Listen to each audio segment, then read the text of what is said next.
Well, so you think life is pointless? You think life has no meaning? What is the point of going about life? I mean, we're all gonna die anyway, so might as well. Why try, right? For my whole life, I've always been struggling with like that whole idea. Since I was like middle school, high school, I've always been struggling with this. But it's weird, right? Because I'm 24 right now, and all of these nihilistic points of views about life being meaningless and stuff like that, it's like it hits me a lot, and I'm always like, is this a good idea? Like, I'm like, shit, if I think about life right now as like pointless, imagine me my whole life again, right? My whole life from 24 until like I reach 48, and I'm still thinking life is pointless. And I go from like 48 to like 72, and I'm still thinking life is pointless. That's like three times my life, and like I still think life is pointless. That's scary. That's extremely scary because how do you go about life? How do you even do things? How do you try if you think life has no meaning? The problem is, and the truth of the matter is, I do still think life has no meaning. That's like the sad part, right? Like, it's so annoying. It's like that nagging thing. I don't know if you relate to this, but like, it's like that nagging little, that pig in your ass that's like constantly like annoying you because you think life has no meaning, and like you keep going like, fuck, but why am I even like, I was in high school and I used to like do really bad at school, and I used to be like, what is the, I mean, if I fail, if I even do well, like, what is the point? We're all gonna die. Such a bad mindset to have, but what can I do? Like, I'm like, I consider myself to be a practical person, and practically, it makes sense, right? There is no purpose to life. Like, apart from like all the religious ways of thinking, practically, that's what is kind of the, that's how we think. But I don't think like that anymore. And I have changed my point of view in a very practical way of like dealing with the situation. I think a lot of philosophers and those kind of things, a lot of philosophy stuff is good because it gives you a way of going through life by giving you practical solutions to go through them. Like practically accepting what actually is the truth, because we actually want the truth of like how to go about stuff. And so I kind of have, I was going through this before a lot, and then I kind of went through different phases of like following different philosophical beliefs, and I kind of meshed up a a different way of going understanding life and going through it. And I don't know if this is something that just works for me, but like if I can provide value to another person who thinks life is pointless and like help them go through life with more excitement and joy, because you can actually tweak this, right? This way of like your problem that you're thinking can actually be tweaked to actually make this whole nihilistic point of view to be much more better, and like not make it like life is meaningless and that's a bad thing. Life is meaningless and it could be a good thing, and like change tweaking a little bit just makes so much more difference. It is fundamentally crazy, right? I say this because I was pretty sad about it until I read a book. The if everyone who talks about philosophy, and if you're suffering with like meaninglessness and those kind of things, instantly you will always get this book recommended to you. It's a book called Man's Search for Meaning. Man's Search for Meaning is a wonderful book. It talks about how do people who are struggling, even at the lowest of lowest, like intensive situations, right? I don't want to go too much into the book, but even through the whole idea is plotted around how do people who are going through the most intensive situations of life still make it out and have meaning to their life. And if they can do it, so can any one of us do it as well. And there's one specific thing that really like, it really shook me, and like this idea of tweaking came from that, was this idea of psychotherapy. Now psychotherapy is not exactly therapy, but it's therapy in a way where they address the troubled person's problem, right? By again, like tweaking it or finding a different angle of looking at it, so you can deal with the pain and it can become more digestible for yourself, that you can go on through life with. A lot of people in trauma and those kind of things kind of use this.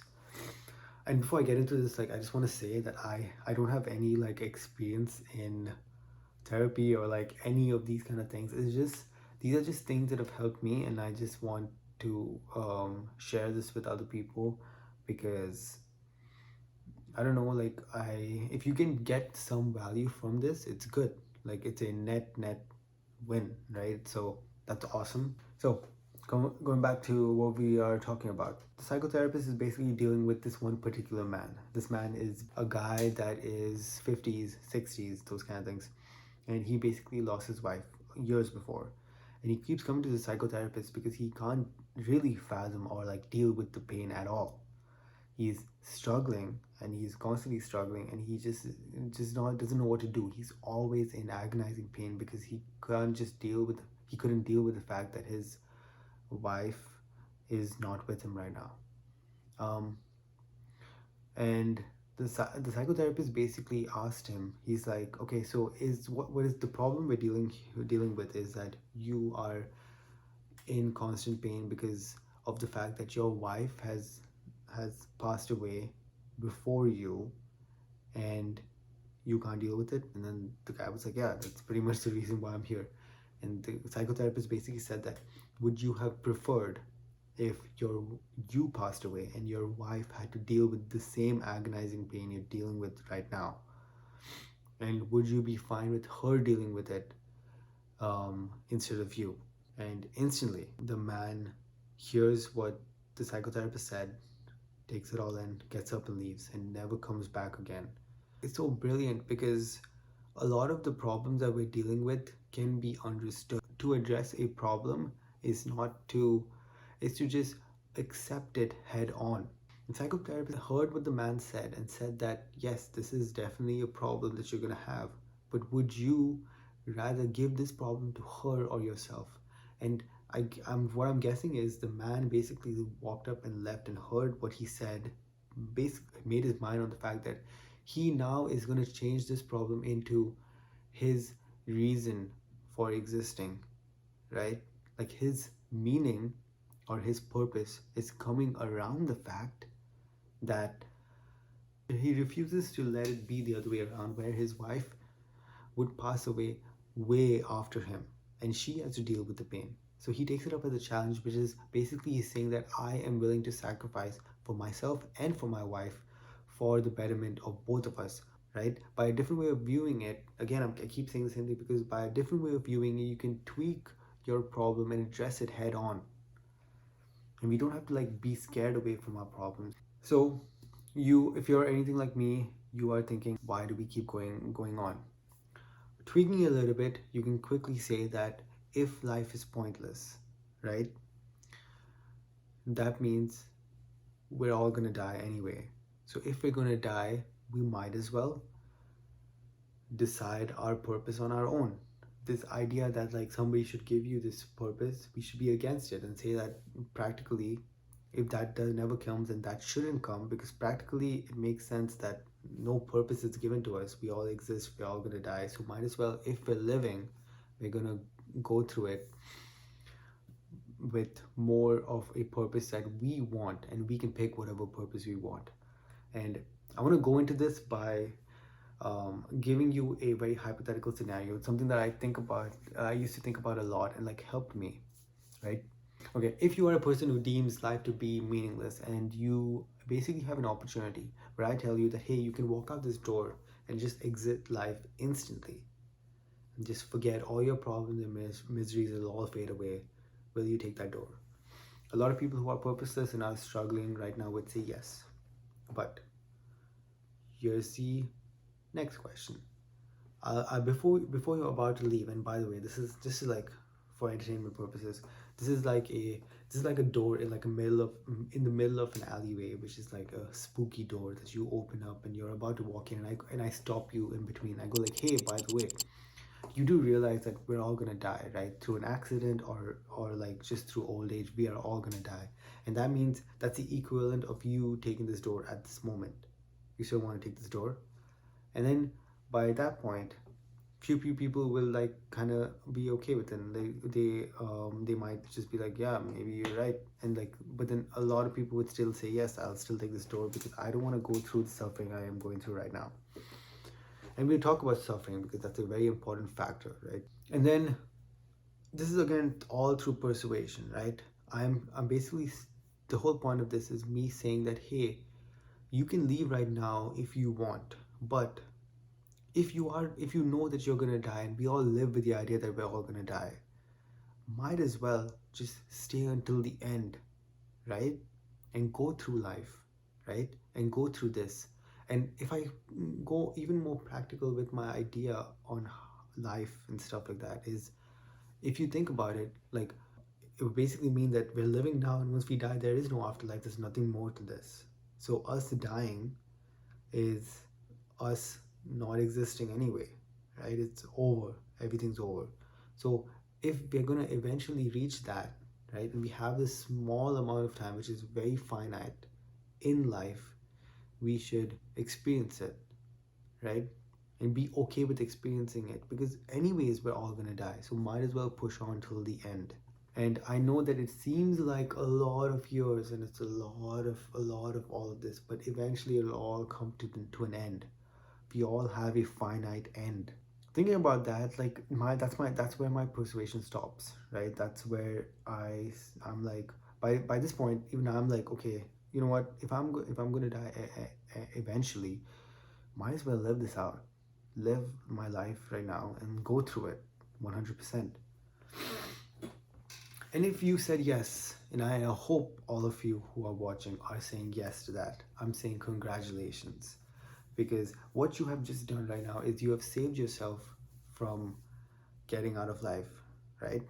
And if you have saved yourself, it basically means that you are your own savior, you are your own protector. You have basically said that, no, I do not want to leave this. I'm going to ride this until the end. And that is what you should do 100%, which is ride it till the end. And when you say ride it till the end, now we have to change our whole situation on how we are going from now on, right? Because you did not take the door. From now on until the very end, until you die, how are we going to live through life? And me as the savior, because I am the person who has saved myself, and actually, literally, actually saved myself, right? How am I going to go through life now, from now until the end? And now I want to bring forth a sentence that, it's not like a special sentence, it's just something that I can help explain my thoughts and my ideas, and hopefully it can help you remember for moving forward. We are going to die, might as well live until the end and look at it as an experience slash challenge. I know it sounds like a whatever statement, but I say this statement because of the fact that this statement basically has a lot of words in it that don't really give justice to what they are. Like I'll go into them, but they basically, whatever they mean shouldn't be what we think it means. And us tweaking this helps us go through life and understanding it. That's how I see it. We are going to die, might as well live until we die and look at it as an experience slash challenge. Live, this idea of living, right? Live is living.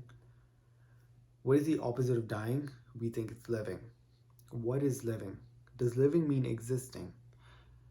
In my opinion, I think living does not mean existing. Living means growth. Why do I think living does not mean existing? Because existing is not something that anyone wants to do. We don't want to fundamentally just live and exist around and walk around and stuff like that. Because if we were to be okay with existing, that means we would never even ask the question of what is my purpose, why is life meaningless, and those kind of things. We would be okay with existing, right? So hence, for me, living does not mean existing. Living means growth, growth towards a pursuit, growth towards a goal. And I think if you are trying to pursue a goal, whatever that may be, and it should be something that you value, right? The end goal that you value. If you try to pursue that, in trying to do this, you are living. And that's what I mean living. So living is growth. If you are existing, I'm in my opinion, you are dying, right? You're just not dead yet, you're dying. um Very heavy stuff, I know. um but important to talk about. So what is this goal that you're trying to pursue, right? So you have given yourself, give yourself whatever purpose, but what is this pursuit? What is this goal? Firstly, very important thing, passion is 100% such a bullshit statement. Passion basically makes it feel like once you start doing something, like imagine your life is pretty shit right now, right? And then you go like, oh, this passion just falls on your lap, and all of a sudden you're like flying in the air. Everything just feels like you're coasting. And the idea is like, really forget the idea of coasting. Coasting is not a thing. We don't want to even coast, because coasting basically means that you're just going to be flying in the air and everything's going to be fun and exciting. But that's not how it is. Because if we are after things like the word growth, right? Living when means growth. So when we say growth, we basically are saying that growth means change, and change means pain, and pain is suffering. So technically, we don't want, what we want in living is kind of suffering to think about, right? Like, tell me if it makes sense. Tell me if it does not make sense. I'd love to hear about it. But really, that's kind of true. That's kind of true, right? We don't want to exist. Like, forget that idea of, like, even this idea of coasting. I know we wish we coasted, but coasting basically means we're not growing, and hence again it's gonna backflip on you and gonna be a pain in the ass for you. It's a very all these things I'm saying is are very practical things that I fundamentally, it just makes sense to me, right? So I speak about this. To wrap this all up, right, this living idea, to wrap it all up, I'm going to talk about the idea of like pushing a boulder. I one of these philosophers have spoke about it, and like it makes sense. But pushing a boulder basically means that you're going to push it from here, and it's, think about you trying to push a boulder and like you going over, like there's like a circle, and your goal is to push it all the way, go over here all the way down. The pursuit of this is like pretty much pointless, and life is pointless, right? In my opinion, life is pointless. So like this is a stupid pursuit, but you can't run away from it. If you have chosen to live, you want to live in the best way possible, right? So living in the best way possible means picking this boulder and like pushing it no matter what, and pushing it to the level of challenges that you want and respect. What is this boulder? This boulder could be literally anything that you want, any goal that you want, anything that you want to pursue, right? And we spoke about passion, we think it's bullshit, but what is a better way to look at it? It's respect. I always say, like, don't go after passion, go after something that you respect. Respect is basically looking at the highest echelons of a person and going like, want to be, I want to reach that level of excellence, right? Or like the fundamental thing difference between passion and respect is, you know, you respect it because you know what it takes to get there. Passion is just like you're gonna float into it, which is complete, that's not what we want. um so respect is a more valuable way of looking at things. So make that boulder, whatever that boulder is, make it what you respect and what you like. And if it means you're currently doing pushing a different boulder and you have to switch, that's your challenge now, right? And like if you really respect the other thing and not this, and it means all the things that we're scared of, but it means taking the risk, it means being fearful, it means doing the things that are not expected, it means all those things, because secretly we want those things. Secretly we want to be pushing our boundaries, moving above our challenges, rising to our challenges and actually achieving them. Achieving them means nothing, but like in this process of trying to do so, you learn so much about yourself that it's crazy. And that's kind of the one beautiful benefit of like this whole life journey, right? Now coming back to my sentence, we are all gonna die, might as well live until we die and look at it as an experience slash challenge. Now we're gonna speak about challenge, right? Challenge and experience. I take both of them because I like to hear the word challenge, while some people like to hear the word experience. I think it's more like digestible, I guess. I don't know. Things that help me is the idea of stating it as a challenge, my challenge. Instead of stating it as just like a regular challenge, it's my challenge. What that means is based on my beliefs, things I value based on my circumstances and how I was raised, things that I have been drawn towards, based on all of those factors, right? The highest level is what you want, and that's what you're gonna go after. Does it mean you're gonna get it? Maybe not. But the fucking act of trying is the amazing part. The amazing part of human existence. So go after these challenges. It's your duty. It's your job to go after these challenges that you respect, and whatever that may. It's your challenge, and don't look around. And that's your challenge, and go after it 100%. I know I said a lot, right? I know I said a lot about all these kind of things, and if you made it this part of the video, you're really thinking through a lot of stuff, and that's nice. I think that's awesome.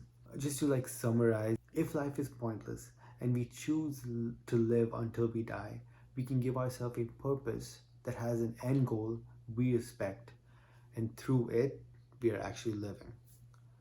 Could be living for the first time, right?